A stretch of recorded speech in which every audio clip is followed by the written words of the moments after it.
Hello student. Atomic structure की last class में हम बात कर रहे थे, समस्थानिक हमने पढ़ लिए थे, सम इलेक्ट्रॉनी, सम प्रोटॉनी, परमाणु क्रमांक, परमाणु द्रव्यमान, इन सब के बारे में हम बात कर चुके थे। अब आज की क्लास में हम रदरफोर्ड मॉडल की कुछ कमियों के बारे में बात करेंगे, आइसोडाइफियर्स, आइसोस्टर और इन टॉपिकों को देखेंगे। देखो, सबसे पहला टॉपिक हमारा आता है आइसोडाइफियर्स। आइसोडाइफियर्स का मतलब क्या होता है? ऐसे दो एलिमेंट जिनमें न्यूट्रॉन और प्रोटॉन दोनों की संख्या का अंतर बिल्कुल समान आता है, उन यौगिकों को क्या कहा जाता है? आइसोडाइफियर्स कहा जाता है। तो डेफिनेशन क्या है इसकी? ऐसे यौगिक जिनमें न्यूट्रॉन व प्रोटॉन की संख्या का अंतर समान होता है, वे आपस में आइसोडाइफियर्स कहलाते हैं।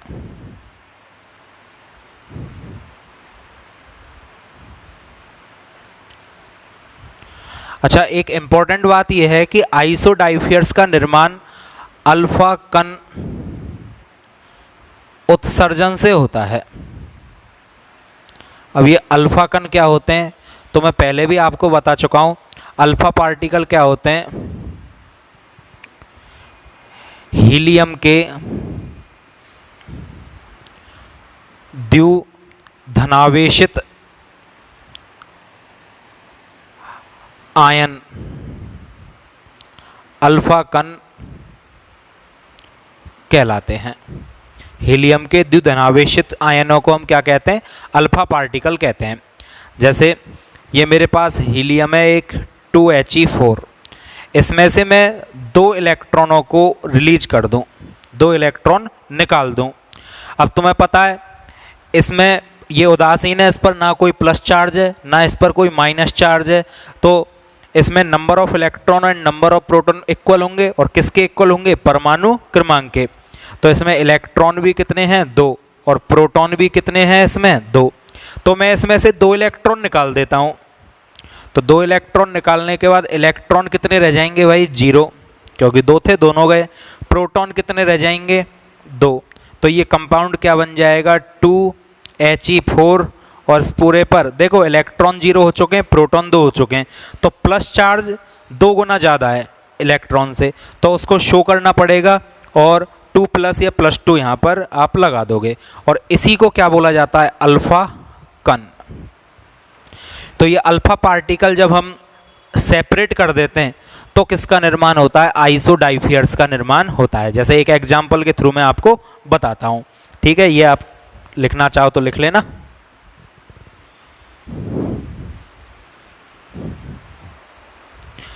चलो देखो, जैसे एक एग्जाम्पल अपन लेते हैं 92 यूरेनियम 235, ठीक है?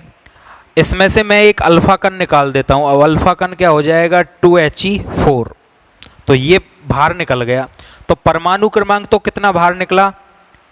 परमाणु क्रमांक तो कितना बाहर निकला? यहां से 92 में से 2, यानी कि ये बचा मेरे पास कितना? 90। और 235 में से 4 निकल गया द्रव्यमान। भाई 235 द्रव्यमान है और इसका द्रव्यमान कितना है? 4। तो 235 में से 4 अलग हो चुका है, तो द्रव्यमान कितना बचेगा? 231। और 231 और थोरियम का परमाणु क्रमांक होता है 90। तो ये एक नाभिकीय अभिक्रिया होती है। जब अल्फा, बीटा, गामा पार्टिकल अलग हो जाते हैं तो नए एलिमेंट का निर्माण होता है। और ये मैंने आपको डाल्टन के परमाणु मॉडल में बताया भी था कि नाभिकीय अभिक्रियाओं में एक परमाणु से दूसरे परमाणु का निर्माण किया जा सकता है, ठीक है? चलो, अब हमें देखना है कि इस कंपाउंड के और इस एलिमेंट के और इस एलिमेंट में न्यूट्रॉन और प्रोटॉन का अंतर यदि सेम होगा तो ये दोनों आपस में किस रिलेशनशिप में बंधे हुए होंगे? आइसोडाइफियर्स में। देखो सबसे पहले 92 यूरेनियम 235। इसमें नंबर ऑफ न्यूट्रॉन निकालो आप कितने होंगे। तो न्यूट्रॉन कितने हो जाएंगे इसमें, कैसे निकालते हैं न्यूट्रॉन, इसमें से इसको घटा दो, परमाणु द्रव्यमान में से परमाणु क्रमांक यानी कि प्रोटॉन की संख्या को घटा दो। परमाणु क्रमांक का हो या प्रोटॉन का हो, दोनों बराबर ही होते हैं। तो 235, इसमें से मैं 92 को हटा देता हूँ, तो ये मेरा कितना रह जाएगा, ये 235 में से 92 आपके गए, तो ये तो आपके रह जाएंगे 3 और ये आपके हो जाएंगे 14, 143। क्लियर है। चलो अब मैं यहाँ पर क्या करता हूँ, ये न्यूट्रॉन आ चुके हैं और आइसोडाइफियर्स में क्या होता है, न्यूट्रॉन में से प्रोटॉन घटाओ। अब क्योंकि डेफिनेशन क्या है, न्यूट्रॉन व प्रोटॉनों की संख्या का अंतर आपस में कैसा होता है, समान। तो न्यूट्रॉन और प्रोटॉनों को आपस में क्या कर दो, घटा दो। तो न्यूट्रॉन व प्रोटॉनों की संख्या का अंतर निकालना है हमें। तो न्यूट्रॉन कितने 143 माइनस प्रोटॉन कितने 92, तो ये कितना रह जाएगा, 3 में से 2 गया तो 1 और 14 में से 9 गए तो 5, यानी कि न्यूट्रॉन और प्रोटॉनों की संख्या का अंतर कितना आया 51। अब दूसरे में से निकालो 90 थोरियम 231। अच्छा परमाणु क्रमांक 90 है, न्यूट्रॉन निकाल लेता हूं सबसे पहले मैं। न्यूट्रॉन कितने हो जाएंगे, द्रव्यमान में से परमाणु क्रमांक को लेस करो, 231 माइनस 90, तो ये आपका 1 और 23 में से 9 गए तो आपके 14, यानी कि 141 141 इसमें क्या हो जाएंगे न्यूट्रॉन। और न्यूट्रॉनों में से प्रोटॉन घटाओ, तो न्यूट्रॉन कितने 141 माइनस प्रोटॉन 90, तो ये आपका कितना आ जाएगा 1 और 14 में से 9 गए तो 5। अब इन दोनों वैल्यूज को देखो, न्यूट्रॉन और प्रोटॉनों का अंतर 51, न्यूट्रॉन और प्रोटॉनों का अंतर 51, तो जिनमें न्यूट्रॉन और प्रोटॉनों का अंतर इक्वल आए वो आपस में किस रिलेशनशिप से बंधे हुए होते हैं, उनमें आपस में क्या संबंध होता है, आइसोडाइफियर्स का। तो मैं ये कह सकता हूँ कि यूरेनियम एंड थोरियम, और इनका क्या होना चाहिए, कोई समस्थानिक नहीं लेना, यही लेना है 235 और ये 90 231, ये दोनों आपस में आइसोडाइफियर्स कहलाते हैं। अब किसी एग्जाम में आपसे पूछा जाए 2 एलिमेंट देकर, इनमें आइसोडाइफियर्स आपस में कौन से होंगे, तो आपको इस तरह से आइसोडाइफियर्स निकालने होते हैं। क्लियर है। चलो नेक्स्ट हम देखते हैं, इसी प्रकार से एक टॉपिक होता है आइसोस्टर, इसको आप कॉपी करो।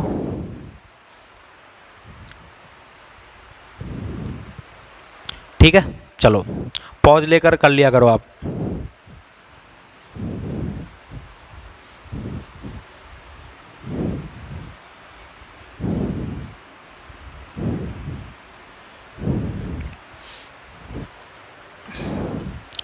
नेक्स्ट है आइसोस्टर।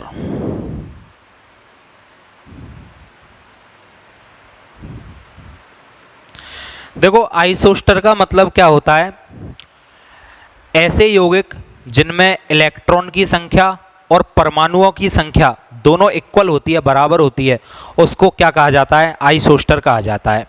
तो वे यौगिक जिनमें इलेक्ट्रॉन की संख्या व परमाणुओं की संख्या आपस में एक समान होती है, वे आइसोस्टर कहलाते हैं। और ये रिलेशन होते हैं एक के साथ दूसरे का। जैसे एक एग्जाम्पल लें, N2 और दूसरा ले लेता हूं मैं कार्बन मोनोऑक्साइड CO। अच्छा नाइट्रोजन, नाइट्रोजन का परमाणु क्रमांक कितना होता है 7N14। ये नाइट्रोजन को प्रदर्शित करने का तरीका है। कार्बन को हम लिखते हैं 6C12, ऑक्सीजन को 8O16। अब नाइट्रोजन में नंबर ऑफ इलेक्ट्रॉन देखते हैं हम सबसे पहले। तो एक नाइट्रोजन के पास कितने इलेक्ट्रॉन है 7, उदासीन है, कोई चार्ज लग नहीं रहा है, तो 7 इलेक्ट्रॉन होंगे। 2 नाइट्रोजन के पास कितने हो जाएंगे, दुगने कर दो डबल, तो 14 इलेक्ट्रॉन। अब कार्बन के देखो ये भी न्यूट्रल है, उदासीन है, कोई प्लस माइनस लग नहीं रहा है, तो उदासीन में परमाणु क्रमांक के बराबर ही होते हैं। तो कार्बन के परमाणु क्रमांक 6 तो इलेक्ट्रॉन भी 6, ऑक्सीजन का परमाणु क्रमांक 8 तो इलेक्ट्रॉन भी 8, और 8 और 6 कितने हो जाएंगे आपके 14। तो इलेक्ट्रॉन तो बराबर निकल गए। इलेक्ट्रॉन के साथ साथ परमाणुओं की संख्या भी बराबर होनी चाहिए। तो हम परमाणुकता या परमाणुओं की संख्या देखें तो इसके पास कितने परमाणु हैं, 2, और इसके पास भी कितने परमाणु हैं, 2। तो देखो परमाणुओं की संख्या भी इक्वल, इलेक्ट्रॉन की संख्या भी इक्वल, तो वो आपस में किस नाम से जाने जाते हैं, आइसोस्टर के नाम से जाने जाते हैं। ठीक है, तो ये एग्जाम्पल आपका आइसोस्टर का है, आप इसे कॉपी कर लो। ठीक है, और एग्जाम्पल यदि आप देखना चाहो तो इसके लिए आप ले सकते हो, जैसे कैल्शियम ऑक्साइड, मैग्नीशियम सल्फाइड, इन दोनों में भी हम आपको निकाल सकते हैं। जैसे कि एक तो मैं ले लेता हूँ कैल्शियम ऑक्साइड और एक ले लेता हूँ मैं मैग्नीशियम सल्फाइड। तो कैल्शियम का परमाणु क्रमांक कितना होता है, 20 Ca40, और ऑक्सीजन का तो ऊपर लिखा हुआ है, यहीं से ले लेते हैं हम। मैग्नीशियम 12 Mg24, सल्फर कितना होता है आपका 16, सल्फर 32। ये मैंने सबके क्या लिख लिए, परमाणु क्रमांक और द्रव्यमान संख्याएं। अब आप देखोगे मैं यदि यहाँ पर परमाणु निकालूं सबसे पहले, तो परमाणु कितने हो जाएंगे कैल्शियम में, उदासीन है पूरा, और उदासीन है तो जितना परमाणु क्रमांक उतने ही इलेक्ट्रॉन, तो यहाँ पर 20 तो इसके हो गए। चलो दोनों को काउंट कर लेता हूँ मैं, 20 तो किसके हो जाएंगे, कैल्शियम के। ऑक्सीजन के कितने हो जाएंगे, 8, क्योंकि वो भी उदासीन है, तो 8, यानी कि मेरे पास यहाँ पर नंबर ऑफ इलेक्ट्रॉन कितने हो जाएंगे, 28। ठीक है, अब मैग्नीशियम सल्फाइड का मैं निकालूं तो मैग्नीशियम का परमाणु क्रमांक 12 है, तो इसमें इलेक्ट्रॉन भी कितने होंगे, 12 ही होंगे।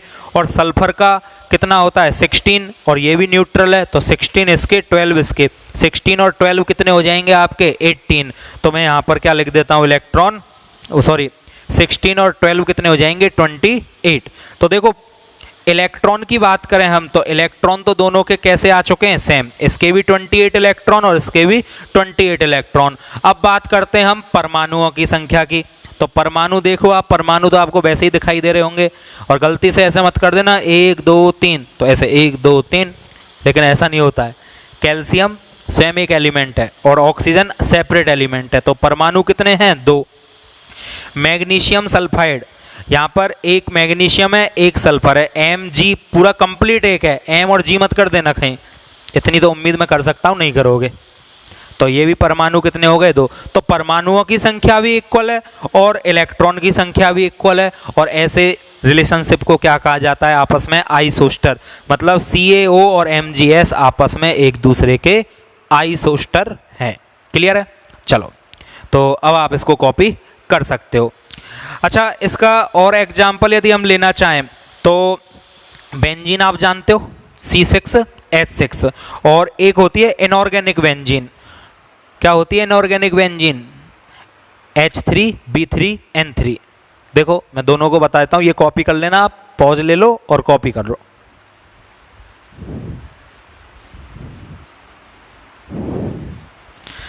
एक कंपाउंड होता है मेरा बेंजीन, बेंजीन का सूत्र है C6H6, और एक होता है इनऑर्गेनिक बेंजीन H3B3N3। इसे ऑर्गेनिक बेंजीन बोला जाता है, और इसका नाम होता है अकार्बनिक बेंजीन। याद कर ही लेना आप, अकार्बनिक बेंजीन और ये नॉर्मल बेंजीन। देखो स्ट्रक्चर आनी चाहिए आप पे वैसे तो इनकी, इसको बोला जाता है, और इसकी स्ट्रक्चर कुछ ऐसे होती है, एक बोरॉन एक नाइट्रोजन, एक बोरॉन एक नाइट्रोजन, और तीनों में एक एक बॉन्ड, और हाइड्रोजन सभी में। H6 होगा,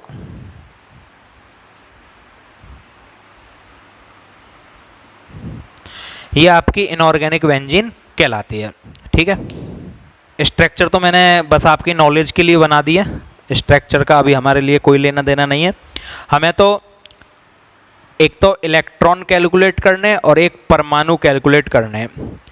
अब देखो कार्बन, कार्बन कितना होता है 6C12, हाइड्रोजन कितना होता है 1H1, बोरॉन का परमाणु क्रमांक कितना होता है, बोरॉन का परमाणु क्रमांक 5, नाइट्रोजन का परमाणु क्रमांक कितना हो जाएगा आपका 7 और हाइड्रोजन का ऊपर लिख ही रहा है। अब आप काउंट करते चलो, 6 कार्बन है मेरे पास, एक कार्बन के पास 6 इलेक्ट्रॉन है, परमाणु क्रमांक 6 उतने ही इलेक्ट्रॉन। एक कार्बन के पास 6 इलेक्ट्रॉन है, 6 कार्बन के पास कितने हो जाएंगे 36, और 6 इलेक्ट्रॉन हाइड्रोजन के पास हो जाएंगे सभी के। एक हाइड्रोजन के पास 1 इलेक्ट्रॉन होगा तो 6 हाइड्रोजन के पास कितने हो जाएंगे 6। ठीक है, तो ये कितने हो जाएंगे आपके टोटल 42 इलेक्ट्रॉन। सभी को ऐड कर लो, यहाँ काउंट करें, एक बोरॉन के पास कितने इलेक्ट्रॉन है 5, तो 3 बोरॉन के पास कितने हो जाएंगे आपके 15। एक नाइट्रोजन के पास 7 इलेक्ट्रॉन है तो 3 नाइट्रोजन के पास कितने हो जाएंगे 21। एक हाइड्रोजन के पास 1 इलेक्ट्रॉन है तो 6 हाइड्रोजन के पास कितने हो जाएंगे आपके 6। तो आपका ये काउंट करो आप, 6 और 6 2 4, ठीक है, तो ये 42 आ जाएगा आपका। तो 42 इलेक्ट्रॉन इसके पास है, 42 इलेक्ट्रॉन इसके पास है, तो नंबर ऑफ इलेक्ट्रॉन तो सेम हो गए। अब परमाणु, 6 कार्बन 6 हाइड्रोजन, टोटल परमाणु कितने हुए 12, और 3 बोरॉन 3 नाइट्रोजन और 6 हाइड्रोजन, टोटल ये भी कितने हो गए 12। तो ये बेंजीन और इनऑर्गेनिक बेंजीन दोनों ही आपस में क्या कहलाएंगे आइसोस्टर कहलाते हैं। तो इनमें ये रिलेशनशिप होता है, तो आपके ये दोनों समझ में आ गए होंगे। ठीक है, चलो अब हम नेक्स्ट, हमारा टॉपिक चल रहा था लास्ट रदरफोर्ड का परमाणु मॉडल, जिसमें हमने काफ़ी बातें कर ली थी। अब हम उसकी कमियों के बारे में बात करते हैं कि रदरफोर्ड हमें क्या क्या बता दिया, ये तो हमने बात कर ली थी, लेकिन रदरफोर्ड क्या नहीं बता पाया इसकी बात अब हम करेंगे। तो देखो रदरफोर्ड के परमाणु मॉडल की कमियां, drawbacks of Rutherford atomic model.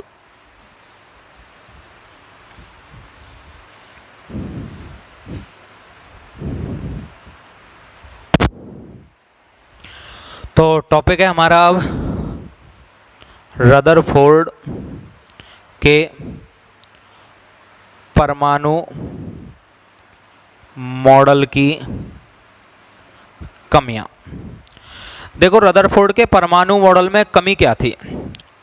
सबसे पहले रदरफोर्ड ने कहा था कि ये मेरा नाविक है और ये इसका बाह्यतम भाग है, और इस बाह्यतम भाग में इलेक्ट्रॉन नाविक के चारों ओर क्या लगाते रहते हैं, चक्कर लगाते रहते हैं।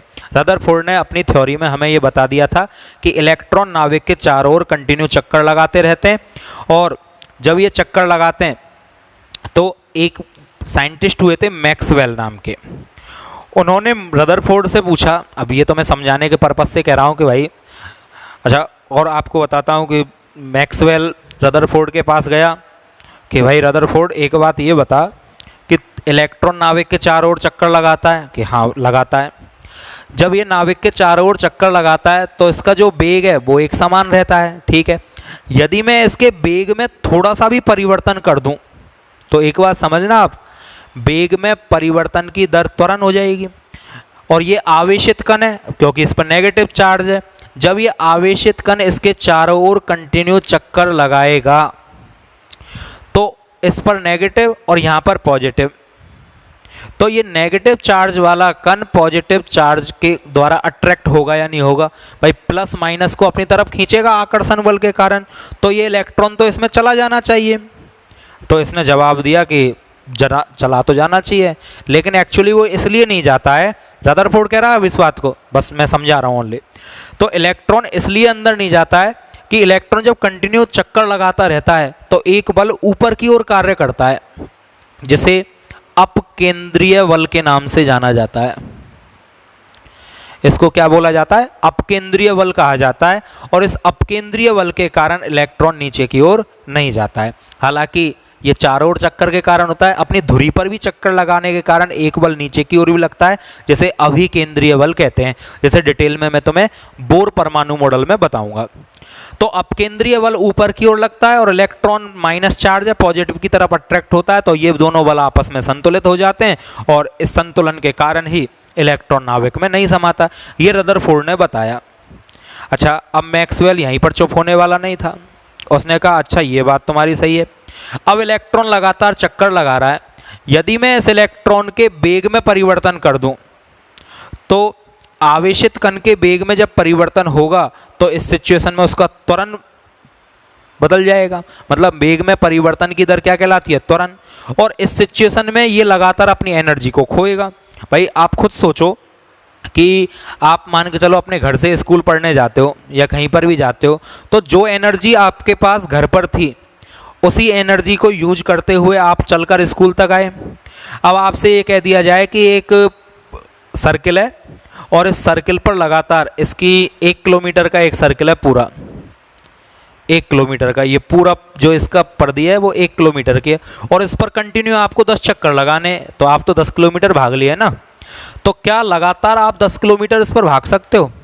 और फिर 10 के बाद चलो आपने तो 10 लगा भी दिए कि हाँ सर ने कहा है भाई लगा दो, फिर आपसे कहा नहीं 10 और लगा के आओ, लगा दोगे क्या? वहीं पे हालत ख़राब है, एक चक्कर में ही हालत ख़राब हो जाएगी। आजकल के बच्चे तो वैसे ही एक्सरसाइज से परहेज करते हैं, रिपल्सन लगता है एक्सरसाइज के नाम पर, तो यहाँ पर एक चक्कर भी भारी हो जाएगा, 10 तो बहुत दूर की बात है।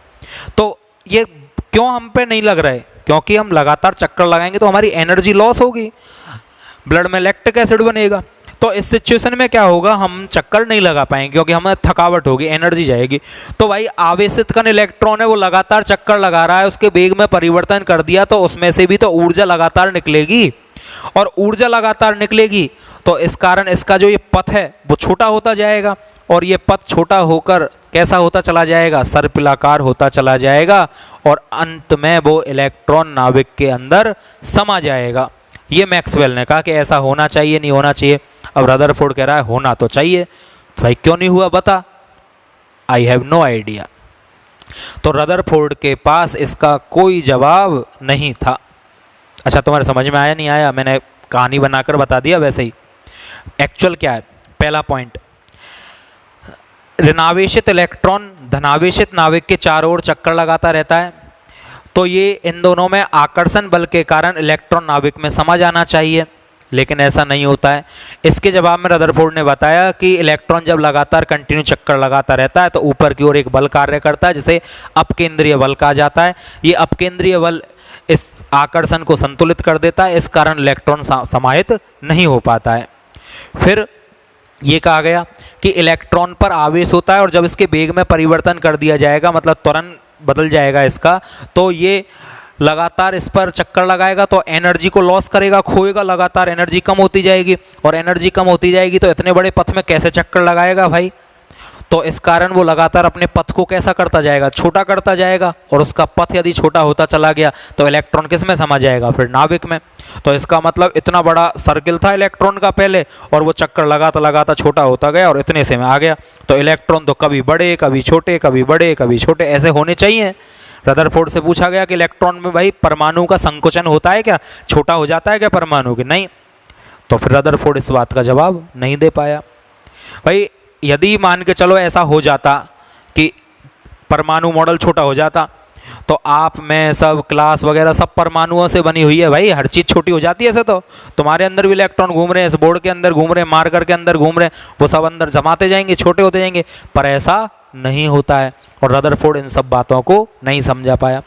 अच्छा, फिर रदरफोर्ड ये बात तो मानने को तैयार हो गया था कि इलेक्ट्रॉन चक्कर लगाएगा तो उसकी एनर्जी निकलेगी, सही बात है, और लगातार ऊर्जा यदि निकलेगी तो ऊर्जा का यदि उसका ग्राफ बनाया जाए तो वो कैसा आना चाहिए? भाई ऐसे थोड़ी है कि इतनी सी एनर्जी त्याग दी, अब आराम कर लेता हूँ, और यहाँ से फिर एनर्जी गायब, फिर एनर्जी त्याग दी, फिर आराम कर लूँ, फिर एनर्जी त्याग दी, फिर आराम कर लूँ, कि यहाँ तक तो एनर्जी निकली, अब आराम की अवस्था में नहीं निकल रही, फिर निकल गई, फिर नहीं निकल रही। तो ऐसा तो होता नहीं है। जब लगातार एनर्जी निकल रही है तो कंटिन्यू जाएगी, और उसका ग्राफ बनाया जाएगा, वो भी कंटिन्यू बनेगा, नहीं बनेगा। लगातार ऊर्जा निकल रही है तो ग्राफ भी लगातार आएगा, उसमें कोई टुकड़े थोड़ी आएंगे, मतलब सतत ग्राफ आना चाहिए। रदरफोर्ड से पूछा गया कि भाई जब इस एनर्जी का ग्राफ बनाया जाएगा, ये लगातार जो ऊर्जा निकल रही है उसका ग्राफ कैसा आना चाहिए? कि कंटिन्यू आना चाहिए, लगातार निकल रही है तो। लेकिन जब हाइड्रोजन का परमाणु स्पेक्ट्रम खींचा गया था ना, स्पेक्ट्रम मतलब वो ग्राफ को ही बोलते हैं, तो वो असतत प्राप्त हुआ, टुकड़ों में आया। अब आप मान सकते हो कि एक लाइन, फिर दोबारा एनर्जी नहीं हुई, फिर दूसरी, फिर तीसरी, चौथी, ऐसे टुकड़ों में लाइन आई उसमें। तो टुकड़ों में आना तो इस बात को साबित कर रहा था कि एनर्जी कंटिन्यू नहीं निकलती है, टुकड़ों में निकलती है एनर्जी। तो रदरफोर्ड इन बातों को भी नहीं समझा सका। तो ये रदरफोर्ड के परमाणु मॉडल के क्या थे कुछ ड्रॉबैक्स, कमियां, जो कि ये हैं। अब लाओ आपको पता है जब भी कोई थ्योरी यदि फेल हो जाती है तो फिर क्या होता है, एक नई थ्योरी का निर्माण होता है। तो नई थ्योरी देने के लिए कौन आया, नील्स बोर। तो यहाँ पर नील्स बोर का परमाणु मॉडल अप्लाई होने लग जाता है। तो नील्स बोर के परमाणु मॉडल की कुछ पृष्ठभूमि होती है और नील्स बोर के अंडर में कुछ साइंटिस्ट काम करते हैं, तो उनके मॉडल को भी इसमें अप्लाई किया जाता है। तो मॉडल का नाम तो क्या चलेगा, नील्स बोर का परमाणु मॉडल।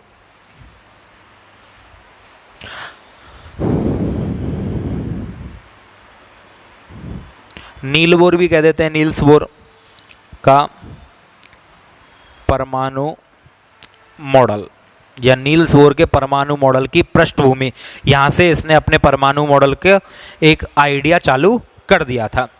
तो रदरफोर्ड के परमाणु मॉडल की कमियां आपके समझ में आ गई कि वो ये नहीं बता पाया कि इलेक्ट्रॉन कंटिन्यू चक्कर लगाएगा तो ऊर्जा लॉस होगी और इलेक्ट्रॉन उसमें समा जाना चाहिए, उसके बारे में कोई आइडिया नहीं दे पाया।